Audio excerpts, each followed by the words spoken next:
into the stomach lining. Doon naman yung bumubutas yung H. pylori. Usually kasi pag nandun ng H. pylori, yung mucus production nandun din sa ating intestine. So, kailangan yung diet mo rin, avoid yung mga mucus-forming foods.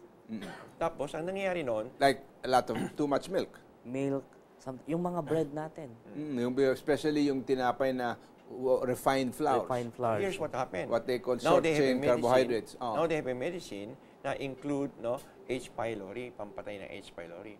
But what happened now is that pinatay mo H. pylori, pero pinatay mo pa yung microbes. Lahat, naging non-selective yung ginagamit. Parang shotgun. Lahat namamatay. Ayun. Alright, before we go ahead, Brother Vic, I'm sorry, I'm being silly. Naku, reminders lang po, wag kayong mawawala. Babalik po kami.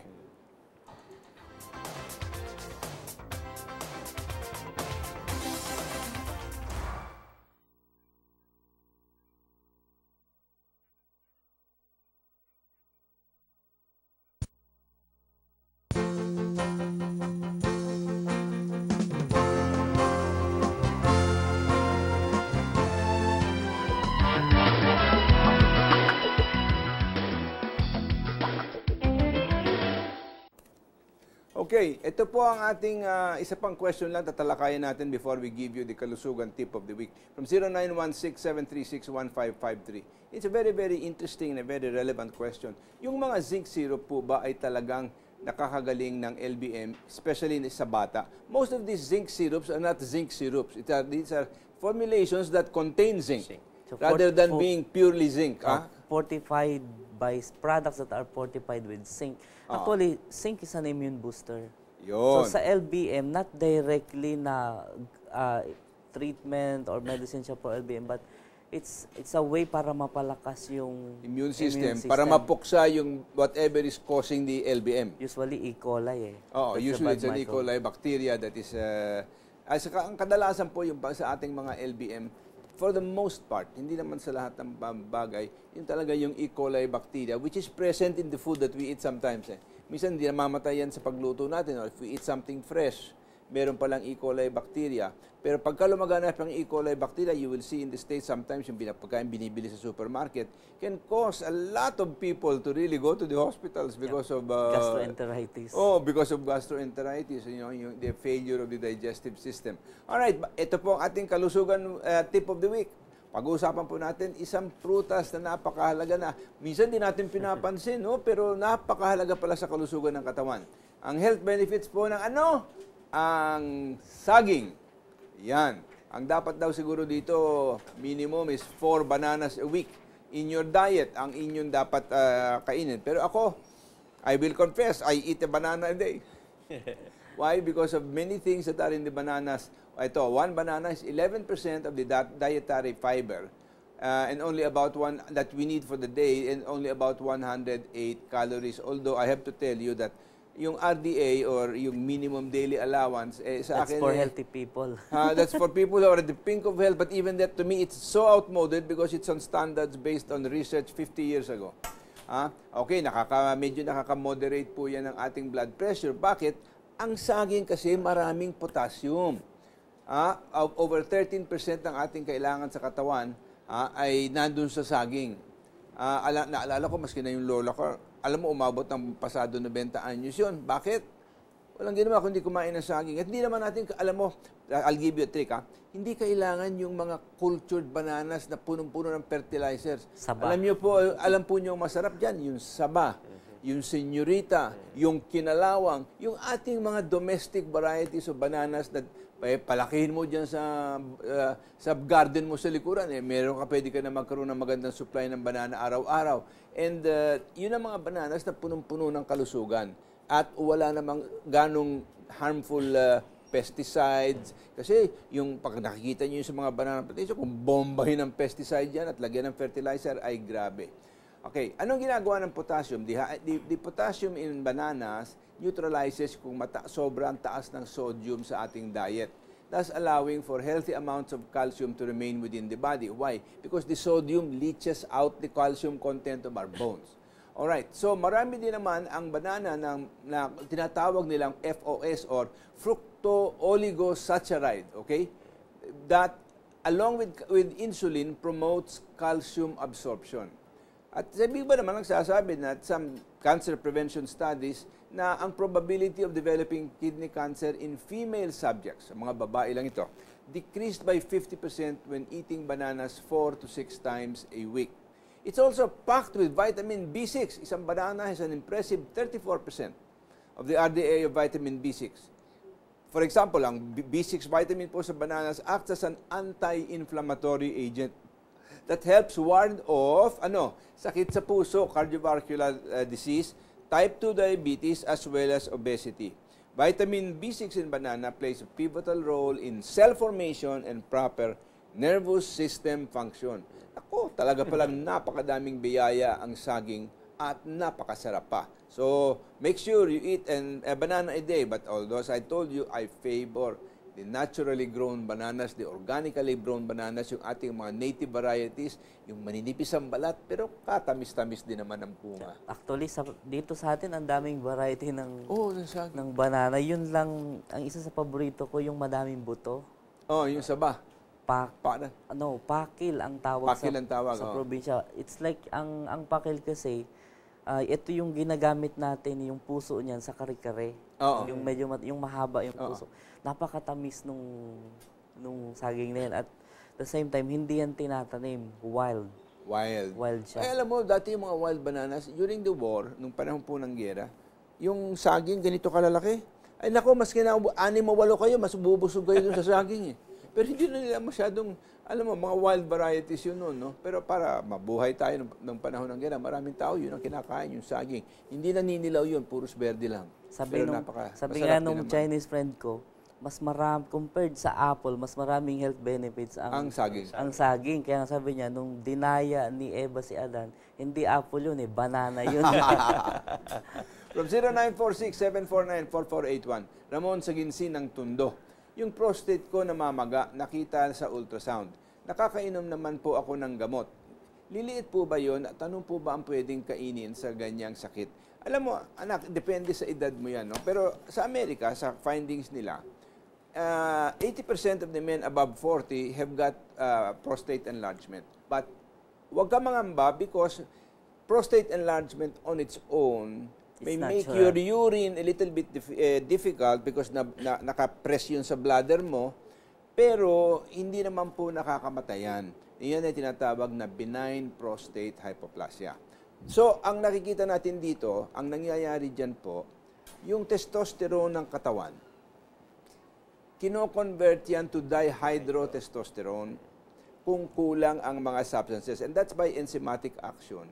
And yung dihydrotestosterone is also responsible sa paninipis ng buhok natin.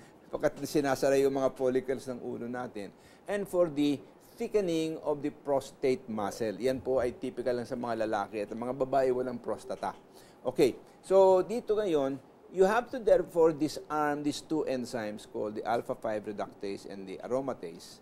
Kasi yung testosterone, which is responsible for your libido and your drive and your energy, pag hindi naman na-convert na to dihydrotestosterone and you are able to stop the the alpha-5 reductase enzyme, gagawin naman, i-convert naman ng body to estrogen and estradiol. So you have to stop both actions and that is where you use the aromatase to try to prevent that. But marami naman sabi, naku, high levels of testosterone is bad for you, it will bring cancer. That's the biggest piece of nonsense that you will ever hear. Because ang pinakamataas na level ng testosterone ng tao pag bata pa Ay, bakit wala namang cancer doon sa mga bata? Right. Hindi ba? Ngayon sasabihin nila, pagka matanda ka, matumaas ang prostate mo, magiging, all will result in tataas ang libido mo, baka magalit yung asawa mo. Kasi wala kang ginawa kundi humingi ng rasyon. But yun po ang ating kailangan makita. But there are things that you can take like sopal meto-berry, but you have to be very careful also that contains other ingredients including zinc. And Africanum pygeum and a number of other Actually, herbs. Locally, we have a lot of berries na mayaman sa zinc. Duhat natin, yung bignay. In Batangas now, ang daming kalumpit. Ayun. Yeah. So, pero ang They are kailangan berries. dito, make sure the clinical tests that were done on sopal meto-berry always all contained 320 milligrams of H. pylori a day when they experimented on it to produce a beneficial effect to shrinking a little bit the prostate of a person. But if you take less, palimutan mo, nagtatapon ka lang ng pera. Oh, You know, Brother Vic. there are studies on the pathogenesis of the disease, of yung problema. And they found out the most, in terms of nutrition, no, ang prostate problem, kulang na kulang sa zinc. Number 2, kulang na kulang sa vitamin A. Now, these are the two findings in terms of yung nutritional kakulangan. So yun, So kailangan therefore, mag-support ka ng beta-carotene, which is vitamin A. But if you're taking foods with vitamin A or beta-carotene and your microbes is less, your good bacteria is less, yung absorption or conversion of these Into nutrients, beneficial substances, ma-inhibit din. may inhibit. So we need the right amount of good bacteria in the body. Pansinin mo, kung nanigas na yung prostate wall, wala nang pagkakataon mag-filter out. Yun ang isang malaking problema. No? So, what happened now is you got to have a supplementation to maintain your microbes in a level as well as also your immune system in a certain level. Okay, pagka, ko lang sinasabi, I think the point that we're trying to say here also is that removal of your prostate is not necessarily the answer to your problem. And many times, kailangan yung tingnan that when the prostate is removed, whatever way, or there are other cryosurgery methods of dealing or thinning out the prostate muscles, nagre-resulta yan to either incontinence or impotence or both in about 15 to 20% of the cases. So, think carefully about whether you want to do this, and maybe what you should do is explore at tingnan nyo po na ang ibang paraan kung paano makontrola yon. Because that is, although there is now a drug that you can take that will cause the muscles of the prostate to relax. So it is not, you will no longer have a problem in urination. And that's a pharmaceutical though. That's pharmaceutical. Pero dito, nakikita natin, yung prostate enlargement, it's more... Hindi naman ganito kalaki. Prostate enlargement. It is more of what? It's more of inflammation. Always, I guess there is a problem. Kaya yung enlargement nun, may side effect. Tutulak ngayon sa urethra mo. To the extent, halimbawa, naipon yung ihi, nagkakaroon ka ng UTI. So yung mga food natin should be may mga anti-inflammatory Correct. effect. Yung food should be also yung rich in vitamin A and rich in zinc. Okay, from 0933-541-1734, good AM po. Can you suggest specific foods high in acid that should be avoided if you have GERD? Ang GERD naman is gastroesophageal reflux disease and H. pylori. Now, those are two different conditions. And ewan ko, Dok, kung anong basa mo, but sa akin, ang tingin, many times, GERD is misdiagnosed as hyperacidity. Madami. When in fact, in 80% of the times that they think you are hyperacidic, you are in fact low. Deficient in Deficient acid. ka in your acids. Now, ano ang GERD po? Yung gastroesophageal reflux disease, meron kang parang valvula rito pa sa papanik po dito sa inyong esophagus. So Pag hindi nagsasara ng matino yan at medyo mahina, yung pagpunta ng acid sa stomach mo, medyo pumapanik dito dahil sa wala kang mucosa lining sa esophagus mo para pong pakiramdam na nasusunog. Dito kanya tinatawag nila heartburn. Pero nothing to do with the heart po yan. Sa esophagus nyo, kasi yung esophageal sphincter natin, yung connection ng esophagus yung valve lang yun. And stomach, usually, ang madalas na reason dyan, yung sobrang dami ng kinain. Madaming kinakain. So, later on, nasisira yung sphincter na yon. But there are some supplements that you can take that can strengthen the valve that is there o yung sphincter na pero tinatawag sometimes, mo. Yun nga, sinasabi nilang may GERD pero hindi naman. So, may mga nagsasabi may GERD sila pero from their own diagnosis, not the... They madalas misdiagnosed even by allopathic medical practitioners. Talaga. Ngayon, ang problema dito, pag ikaw naman uminom ng antacid, you may think that you have lowered the pain, but you are interfering with your digestive process kasi pagka ang acidic level mo sa digestion is reduced, you will have very inefficient digestion. Hindi mabe-breakdown ng pagkain into the small sizes that it needs to do. That's why for good digestion, we need vitamin B3. And this vitamin B3 can be produced or will be produced by microbes also. So from the food we eat, with the action of microbes, dun makakapag-produce ng vitamin B3 na kailangan ng mechanism ng stomach to produce hydrochloric acid in the stomach. So kailangan talaga good yung microbial flora natin sa katawan. Kailangan na ma-maintain parati ng matino. 0927-800-3658. Ask ko lang po kung okay lang po ba yung madalas na pagwiwi at medyo hindi maganda ang amoy. Wala naman pong pain. It should be tested dahil baka diabetes yung problema. Oo, baka naman excessive sugar ka, and sometimes the body uses the fluids in the body to drain out the sugar, so ilalabas mo kung masyadong mataas ang sugar level. Why don't you go through a urine analysis? Napakamura naman po ng urine analysis, hindi naman po masyadong masama yun, para makita ninyo kung meron kang microbe dyan, kung anong problema, and what it is na nilalabas mo. Many things you can discover about your urine na will give you an inkling as to what kind of imbalance is in your body. Yung amoy kasi ng urine, yung food yung color and odor, well, color will tell you much more about hydration. Now, whether you are hydrated or lacking in fluids, etc., etc., kasi pagka hydrated ka, hindi ka hydrated, madilaw na madilaw yung ihi mo. Talagang pungent ang odor because it's very acidic. And then, combined pa with sugar, kung ikaw ay diabetic, talagang medyo mangangamoy yun. Kailangan very slightly yellow ang ihi mo. It's better, bukod sa urinalysis, ma-check din yung kanyang blood sugar. Well, ano ko naman kasi, pagka nag-urine analysis ka, lalabas din yun to some extent, yung blood sugar level mo, makikita naman nila the presence of sugar there. Pagka nakita mo namang meron kang sugar sa iyong ihi na ganun, di magpa-blood sugar. Wag ka na, alam mo sa Amerika yun, ano nilang gamitin yung FBS, yung fasting blood sugar, magpa-HB1AC ka.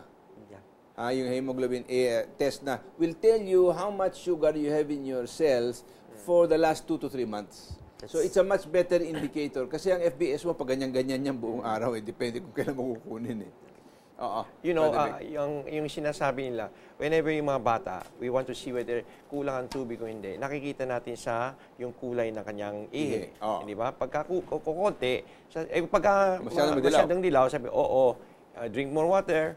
No, yung mga bata, yun ang inano natin.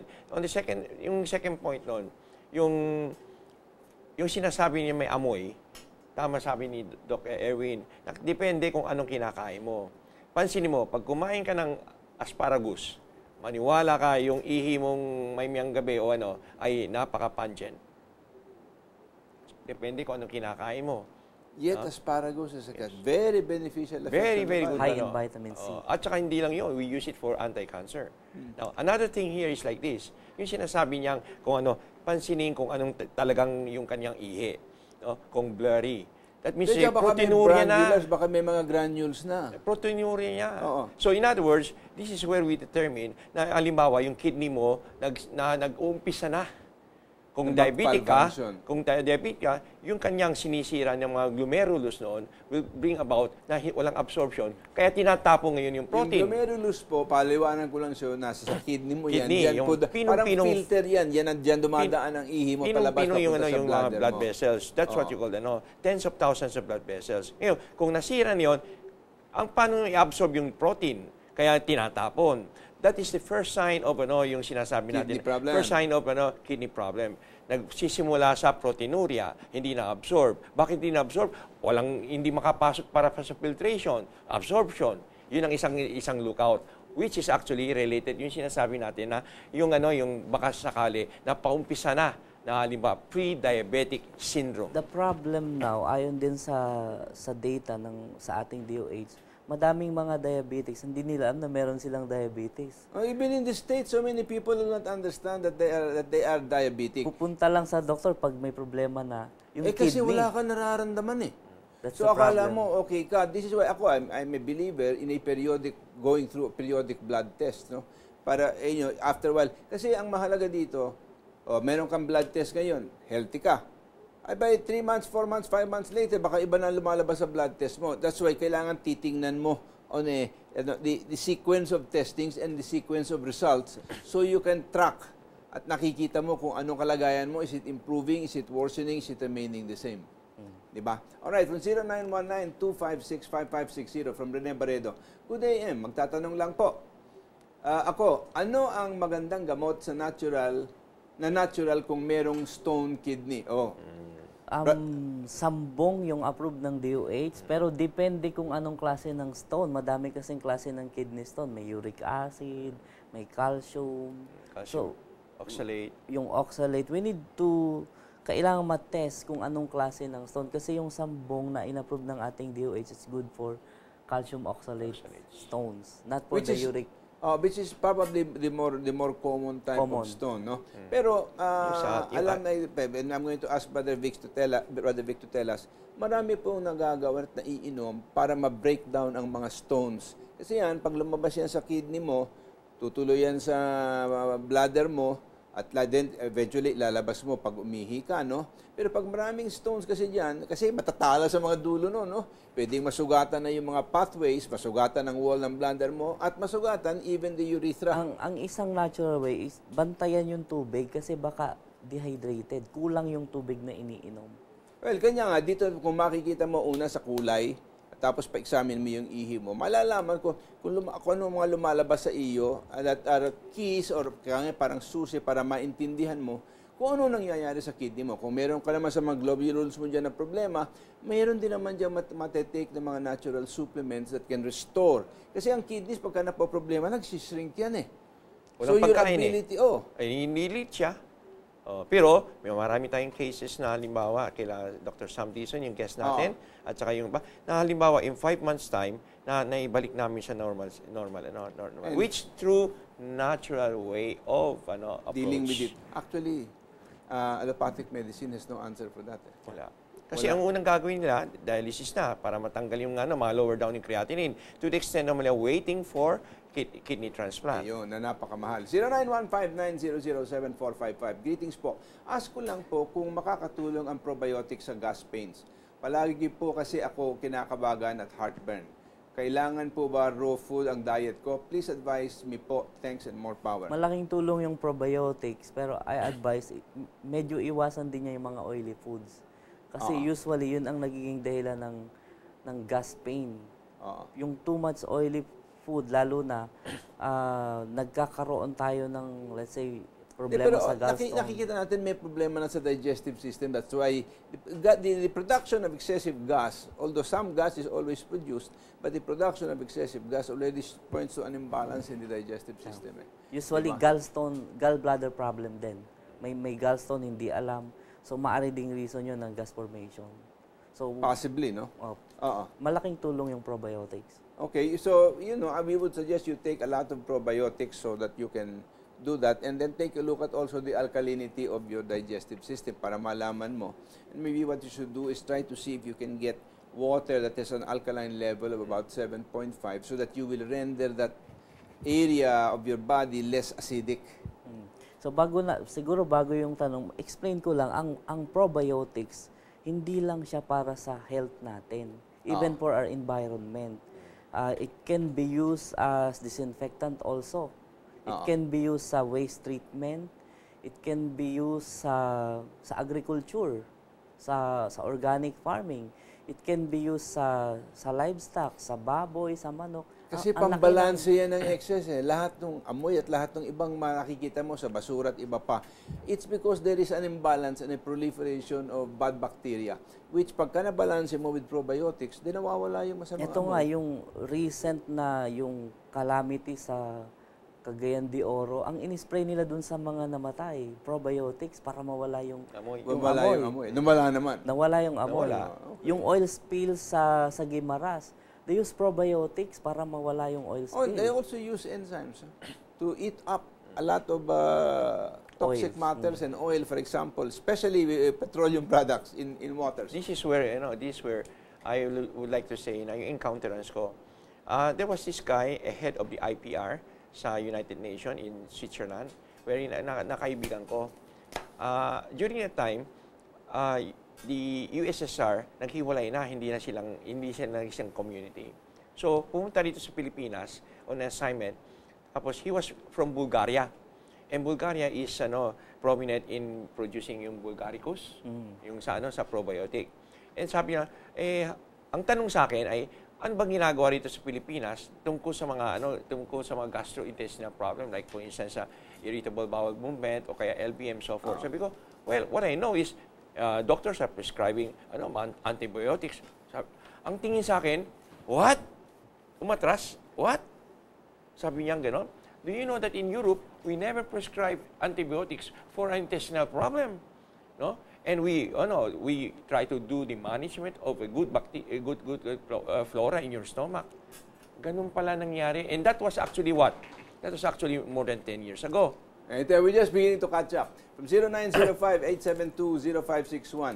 Good PM po. Ask ko lang. Good AM pala. Kung ano ang gamot sa gastro at kung may hernia at dilaw ang ihi, masama po ba sa may luslos, diabetic po kami? Ang daming dikit-dikit na sabihin, meron ka ng hernia. Yung hernia mo may have to be done surgically in order to prevent the luslos. Iba po yung sistemang yun. Wag na natin tingnan yun. Wag natin din, yung iba pang yung ihi mo, yung kulay mo, you will find out kung masyadong dilaw na you are diabetic. Or rather, dehydrated. Okay? Well, alam po ninyo, napakadaming questions pa dito, pero nauusan na tayong panahon. Gusto ko lang paalala po sa inyo na si Doc dito, pwede niyong matagpuan sa kanyang klinika. Dito po sa, ito, bibasahin ko sa inyo, number 11, tapos yung kwarto niya doon is B11, Victoria Station 1, Condo, dyan po sa EDSA, Kamuning, Quezon City. Ang mobile number niya, 0917-793-7946. Ang email niya, bastanatural@yahoo.com. Salamat po sa pagtangkilik nyo. I'm sorry na ubusan tayo ng panahon. I hope we will be able to answer some of your questions in our next program. Meantime, keep healthy and God bless you.